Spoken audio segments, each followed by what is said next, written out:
মুন্সিগঞ্জের টঙ্গিবাড়িতে বজ্রপাতে নিহত এক যুবকের মরদেহ পাহারা দিচ্ছে তার পিতা এবং পরিবার।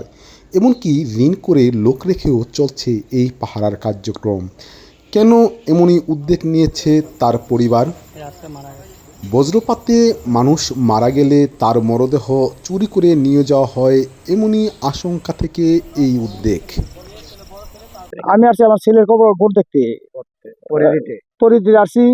আর আমার লোকজন আছে, এরা রাত দুরা পরি দেয়। আমি অসুস্থ থেকে আমি জায়গা, এরা পরি দেয়। 4-5 জন লোক আছে, এরা পরি দেয়। পাহাড় দিয়ে লাশ চুরি হয় শুনি লাশ চুরি হয় শুনি। যে বজ্রপাতের যে মারা যায় এদের লাশ চুরি হয়ে যায়, এই জন্য আমরা এই পরিচিতি হয় আমাদের। গত বৃহস্পতিবার দুপুরে বজ্রপাতে মারা যান টঙ্গিবাড়ি উপজেলার দিঘিরপাড় হাইয়ারপাড়া এলাকার জসিম খানের ছেলে আরাফাত খান। মারা যাওয়ার পরে তাকে দাফন করা হয় উপজেলার কামারখাড়া কবরস্থানে দাফন করার পর হতেই চলছে এই পাহারা দেওয়ার কার্যক্রম। আমি চাই প্রশাসনের সাহায্য সহযোগিতা, সরকারের সাহায্য সহযোগিতা চাই। আমি এই জায়গায় আমার ছেলের মাটি দিচ্ছি। এখন আমাদের লাশ রেগুলার এসে পরিচিত হয়, লাশ নেওয়া যায়, এই জন্য আমরা পরি দিই। আমার যেই খরচ আমার যায়, খরচ দেওয়ার মতো আমার কোনো সামর্থ্য নাই। আপনার সহযোগিতা, সর্বসহযোগিতা আপনাদের থেকে আমরা, সরকার থেকে আমরা চাই। প্রশাসন যদি সাহায্য করে তাহলে আমি শান্তিতে একটু ঘুমাইতে পারবো আর কি। এই পরিধিতে টাকা পয়সা খরচ যায়, আমি টাকা পয়সা দাঁড় করে চালাইতেছি। আমি নিজে আমার সংসার চালাইতে কষ্ট হয়ে যায়।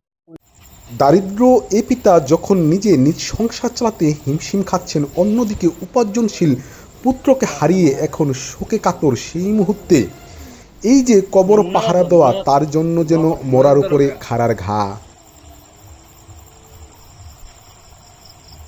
তাই প্রশাসন এবং সরকারের উদ্যোগে কঠোর ব্যবস্থা নেওয়ার জন্য আহ্বান এই ভুক্তভোগী বাবার।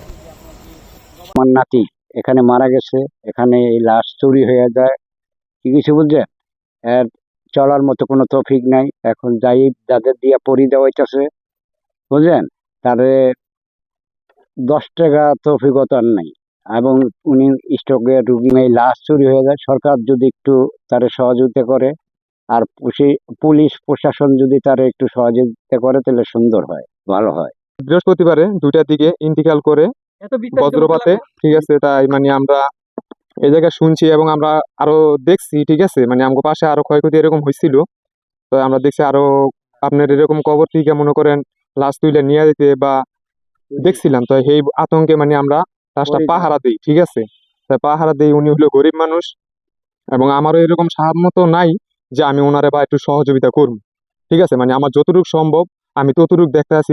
উনি আমার ছোট ভাইয়ের মতনই ছিল। তারপরে মনে করেন দৈনিক 5 জন করে লোক দিয়া পাহারা দিতে আসি। তো আমগোও যেমন একটা ভয় আছে, কারণ গোরস্থানে মনে করেন লাইট নেই বা একটা লাইট আছে। যদি আমরা প্রশাসন যদি আমগো একটু সহযোগিতা নিত, আমগো একটু মনটা শান্তি লাগতো। একজন এই পরিবারের উপার্জনকারী ছিলেন, উনি দর্জি কাজ করতেন। এখন এই পরিবারকে দেখার মতো তেমন কেউ নেই, ঠিক আছে। যেমন কিছু দুষ্কৃত লোক আছেন, বিভিন্ন কবরস্থান থেকে লাশ চুরি করে নিয়ে যায়। যেমন কিছুদিন আগে নুরৈতলি 14টা লাশ নিয়ে গেছে। তো এখানে তো বজ্রপাতে মারা গেছে, এই লাশ নাকি অনেক দামি, এই কারণে এই লাশ চুরি করে নিয়ে যাবো। এর জন্য তারা ভয়ে ভীতিতে এই কবরস্থানে কিন্তু জীবিত মানুষ রাতের বেলা কিন্তু থাকে না। এখন তারা কিন্তু সেই নিজের জীবনের দিকে না তাকায় কিন্তু লাশটা পড়ে দিয়েছে।